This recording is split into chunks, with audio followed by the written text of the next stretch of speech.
Bueno, yo voy a hablar con alguien con el que hay puntos en los que no tenemos acuerdo, pero que está del lado de los buenos, desde mi punto de vista por lo menos, que es Eduardo Tonioli, del movimiento Evita. ¿Qué tal, Eduardo? ¿Cómo te va? ¿Cómo estás? Buen día. ¿Qué tal, Marcelo? Buen día, la audiencia, ¿cómo estás? Muy bien, por suerte. Bueno, sé que ya estás consolidado como precandidato a gobernador. ¿Está bien lo que digo? Sí, sí, claro, como Ujú. precandidato, sí. Los candidatos después, por supuesto, se deciden en las PASO, ¿no? De la ciudadanía la que elige después. Claro, efectivamente. Bueno, querer agarrar la provincia de Santa Fe es todo un tema, ¿eh? Todo un tema. ¿Cómo has llegado a esa decisión? Bueno, a ver, uno camina a la política, el territorio, esta hermosa y extensa provincia, formando parte de un espacio, ¿no? Más colectivo. No son decisiones exclusivamente individuales y uno sabe que se apoya en distintas referencias, en algunos casos territoriales, en otros casos expertos en algunas materias. Bueno, es una decisión más bien colectiva. Y evidentemente Santa Fe y la ciudad de Rosario en particular no están pasando por el mejor momento. Y bueno, y hace falta mucha decisión, mucho coraje y también mucha inteligencia. No solo es coraje, decisión o voluntad política, sino inteligencia y tratar de pensar estos temas más allá de la coyuntura y más allá de los eslóganes, ¿no? Que me parece que es un gran problema de la política. El eslogan, la foto, el TikTok, lo efectista, y lo hemos visto durante estos últimos días, y no tratar de historizar algo que no está de moda, ¿no? Pero hay que historizar, hay que buscar raíces, y a veces eso lleva a tener que dar demasiadas explicaciones, contar un montón de cosas, y la inmediatez que hoy requiere las redes sociales, el minuto de televisión, etcétera, a veces atenta contra eso, ¿no? Sí, señor, estoy de acuerdo en eso. Eduardo, ahora te va a tocar, para ser franco, te va a tocar hacer campaña, antes para las PASO, después para la general, eventualmente, eh, formando parte de un espacio que el oficialismo, que no lleva, estoy hablando de la provincia, ¿no? Que no lleva la de ganar, en el sentido de que todo esto está pasando en Rosario, le pega muy fuerte. Pero yo sé que vos has marcado diferencias en algunos aspectos, manteniéndote dentro del espacio, pero diciendo, che, esto no me parece bien lo que está pasando, o esto es lo que están haciendo. Contame cuál es tu diagnóstico, cuál es tu evaluación de lo que estamos viviendo, lo que está pasando, especialmente en Rosario. Mira, sí, en realidad uno más que marcar diferencia, uno sigue diciendo, yo sigo diciendo, y algunos seguimos diciendo lo que venimos sosteniendo no solo discursivamente, sino tratando de actuar en consecuencia, presentando iniciativas, que es lo que le toca a quien legisla, a quien es legislador, tiene que básicamente proponer y legislar. Lo que venimos sosteniendo hace más de una década, que los niveles de violencia urbana que atraviesan las grandes ciudades de la provincia, Rosario y Santa Fe, con altas y bajas en cada una de ellas, pero con una tasa de homicidio que quizás la expresión más cruda de esa violencia urbana, la evidencia empírica más concreta de esa violencia urbana, que a partir del 2009, 2010 en adelante empezó a crecer exponencialmente y se ubicó 3 veces por encima de la media nacional y nunca pudo bajar de eso. Tuvo picos al alza, tuvo picos a la baja, pero ese piso de 3 veces la media nacional nunca fue perforado para abajo, ¿no? Entonces, el diagnóstico que hacíamos en ese momento, y lo reiteramos, por eso no nos corrimos de ningún lugar, no es que somos críticos porque cambiamos de posición, sino que en todo caso vemos que la política en general, la institucionalidad, persiste en el error. Para nosotros el diagnóstico tiene que ver con que si en cada uno de los acontecimientos, hechos, mojones, en los que se ha producido algún hecho resonante, algún caso resonante, alguno de estos homicidios, algunas causas judiciales con mucha repercusión, etcétera. Si en cada uno de esos casos aparecen involucrados sectores de la fuerza de seguridad, de que nosotros tenemos evidentemente un problema al interior de la fuerza de seguridad que tenemos que atender. Para mí es indudable eso, ¿no? Bueno, lo que pasa es que no toda la política, quizás lo piensa, pero no toda la política actúa en consecuencia y se instala muy fuerte en su momento el discurso del Frente Progresista en el gobierno. Y hoy, lamentablemente, en un gobierno del mismo signo político que pertenezco bueno, todo este problema es un delito federal, entonces que se haga cargo Nación. No, esto no trata de lo que planteo, no es sacarle el tallo a Nación y que no tiene nada que ver. No, a ver, hay muchos componentes de delitos federales. Ahora bien, en Rosario los niveles de violencia se traducen también en entraderas, escruches, arrebatos, estructuras delictivas complejas que estructuran, valga la redundancia, la violencia en el territorio, que no son exclusivamente o no están ligadas exclusivamente al narcotráfico. Algunas de ellas sí, otras no. Y además, plantear solamente la discusión en torno a la órbita federal obtura las responsabilidades de lo que tienen que hacer los otros niveles del Estado, de ahí para abajo. Sí. Si yo tengo la fuerza policial provincial comprometida en esta estructura delictiva compleja, tengo que hacer una reforma de esta fuerza. Hubo algún principio, digo, para no decir que todo es lo mismo, y buscar referencias en los últimos 20, 30 años de la política santafesina, hubo un principio de reforma que fue la ley 12.521 de la época del último año del gobierno de Obey. Estaba Roberto Rosúa a cargo de la Fuerza de Seguridad, porque era en ese momento el Ministerio de Gobierno el que las tenía. Lamentablemente los gobiernos que siguieron no continuaron en el sostenimiento de ese flexo normativo. De hecho, Hermes Wiener hizo campaña en contra de esa ley porque había cierta resistencia a la corporación policial y para ganarse el favor electoral de esa fuerza, que es una fuerza numerosa, bueno, básicamente se hizo política en contra de parte del Frente Progresista del socialismo en ese momento. Cuando llega el Omar Perotti al gobierno, yo creo que tiene una primera etapa que coincide con la gestión Saín, donde se pone blanco sobre negro. Sí. Se plantea, hay que separar la institucionalidad del delito. Sí, correcto. Y se envía 3 proyectos de ley a la legislatura provincial que yo valoro enormemente, porque van al fondo de la cuestión. Un proyecto de ley de reforma de la seguridad pública en su totalidad, un proyecto de ley de control policial, que es importantísimo, y un proyecto de ley de bienestar policial, porque no se trata solo de palos, por decirlo de alguna manera, y de poner en caja, sino de valorar el trabajo de quien hace las cosas bien, y no se puede pretender una seguridad pública de Suiza con sueldos de, no quiero ofender a ningún país del mundo, pero digo, con sueldos bajísimos. Bajísimo. ¿No? Ahora, Eduardo, yo coincido con vos y esa primera parte del gobierno de Perotti a mí me había entusiasmado, pero después se rindió. No sé si viene el término, me parece que se rindió y acordó con los malos. Me da la sensación a mí. Y ahí, otra vez en debacle. Sí, yo creo que lo que pasó es que entre una oposición en la legislatura provincial, o gran parte de la oposición, que digo, para seguir en la línea que lo que vos planteás, hay de todo en todas las fuerzas políticas, eso está claro.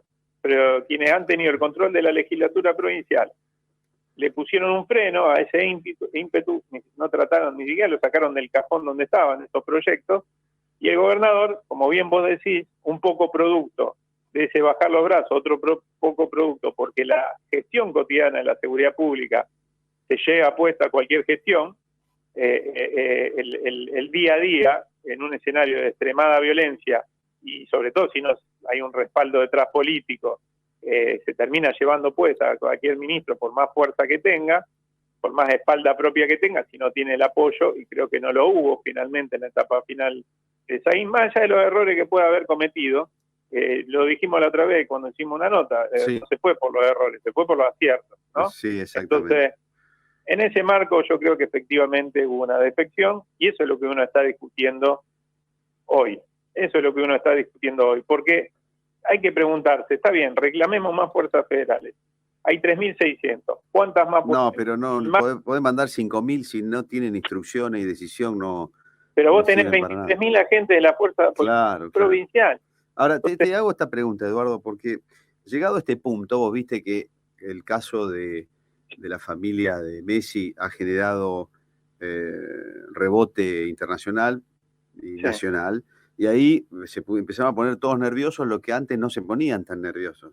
El gobernador Yo peleándose creo que con... es lamentable eso porque Es el fin de lamentable, semana mataron a un chiquito. exactamente, es lamentable, No pero... mueve tanto. Y es no la- veo los canales de Buenos Aires, Exactamente, exactamente. Pero otro lugar. es lamentable, pero es un dato, es así. Exacto, Entonces, claro. tuvo repercusión y ¿qué pasó? Ahí empezaron a ponerse inquietos un montón de gente que nosotros le reclamamos, reaccioná, che. No, entonces Perotti se peleó con Aníbal, Alberto con Perotti, Perotti con el otro, Hapkin con no sé quién, el otro. Se empezaron a pelear todo públicamente, ¿no? Empezaron a mover. Ahora, antes de eso, con algunas medidas gruesas, antes de todo este lío, podrían haber acomodado, no te digo solucionar el problema del narcotráfico, que no se soluciona desafortunadamente, pero sí poniéndonos a niveles nacionales, ¿no? Es decir, teléfono en las cárceles. Pensemos un día, 2 días, una semana, un mes, pensémoslo. Hace 20 años que viene este tema. ¿No se puede solucionar? Grueso, tema grueso. Está claro. Tema, Sí. manejo de armas y administración de armas en el Estado. Dicen que los mismos policías le alquilan las armas que tienen mal guardadas y mal administradas y mal registradas en el Estado a los delincuentes. Eso grueso, no se puede arreglar armas, cárceles. Revisemos un poquito mejor si los jefes de la policía están con el delito. Los jefes, no te digo el último vigilante de no sé dónde, los jefes. Bueno, son algunas grueso. Y ahí podemos acomodar. Y el partido que lo logre se queda a vivir. No tienen ni esa inteligencia, Eduardo. ¿Por qué no pasa? Mirá, me parece que cuando uno le erra al diagnóstico, le erra a la solución. Repito, si es verdad, si el grueso de la dirigencia política santafesina cree que esto es todo un problema federal y que no hay mucho que hacer desde acá, va a seguir pasando esto.